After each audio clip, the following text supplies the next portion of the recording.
Welcome back to Benjamin West and His Cat Grimalkin by Marguerite Henry. When we last left off, Benjamin and his Uncle Phineas were on their way to Philadelphia with Grimalkin. Chapter 14, The City of Brotherly Love. How could a boy be homesick with a traveling companion like Uncle Phineas? As they jogged along, he told such wondrous tales of Philadelphia that Benjamin's imagination flew on ahead. They passed farm carts loaded with wheat and cabbages and pigs and chickens and flax and corn for the market in Philadelphia, but Benjamin hardly saw them. In his mind's eye, he was already there. He pretended he was a big, pompous man, followed by a black cat and a slave pushing a wheelbarrow. He was striding from market stall to market stall, tasting little samples of butter and cheese, then stopping to let the black cat lick his fingers. When his half-boots came untied, the slave had to kneel down and tie them. No matter what went wrong, the slave had to fix it. At last, he bought some huge turtles and lobsters, a firkin of butter and cheese, a suckling pig, a gammon of bacon, a skipple of salt, and led the way home, his nose in the air.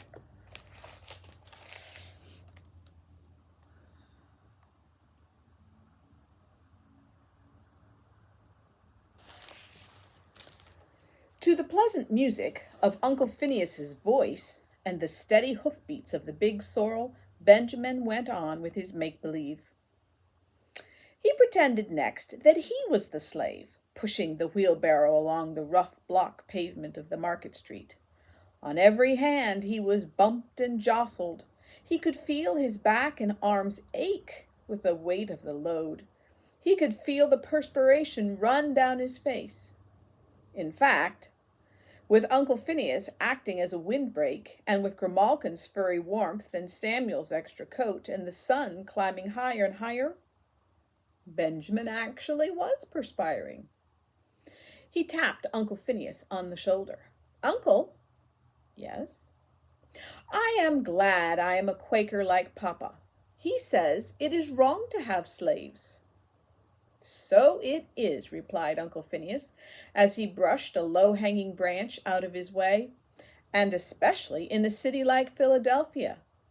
Does thee know what the name Philadelphia means?" "No, Uncle."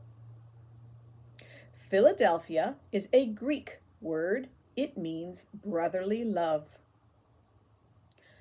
"Well, how did the Indians happen to choose a Greek name?" asked Benjamin, puzzled. Uncle Phineas slapped his thigh. "They didn't," he laughed. "They called it Coaquanock, which means a grove of tall pines."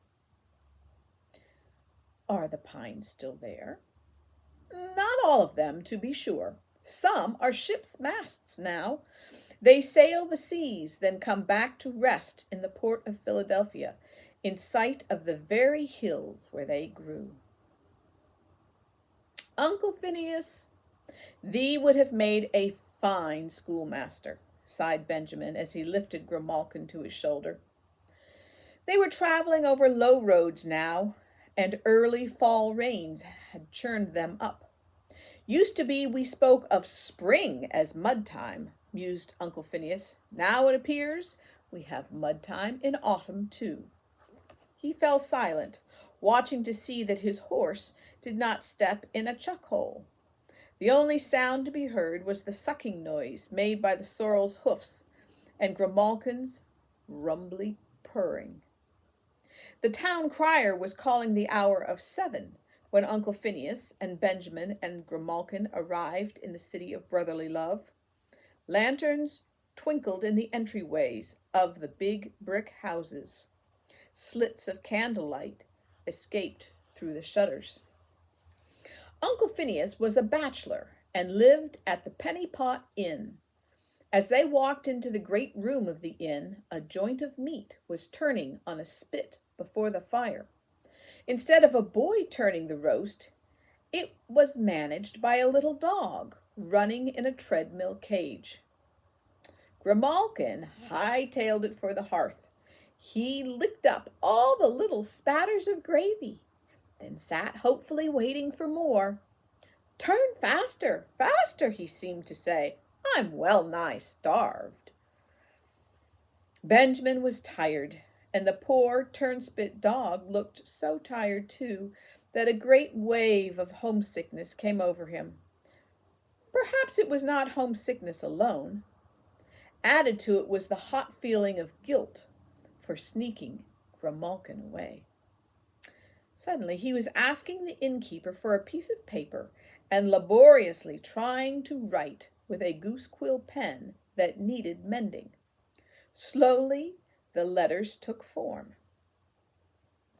For John West, to be left at Door-Latch Inn, near Springfield, in Chester County, Philadelphia, the 28th of the 10th month, 1746. Dear Papa and Mamma, Grimalkin is with me. He traveled well in Samuel's coat. I am sorry for hiding him. It was dreadful wrong of me. I hope to mend my ways, and hope thee will not mind paying the 4d postage. Thy loving son, Benjamin.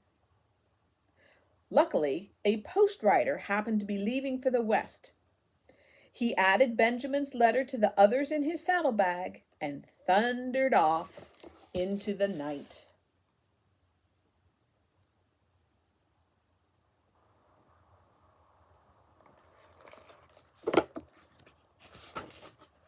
Benjamin watched him out of sight. Then he trudged back to the hearth. "A good hot meal is what thee needs," smiled Uncle Phineas. And it was indeed. Benjamin ate a great slice of beef, although he had not meant to at all because of the poor turnspit dog.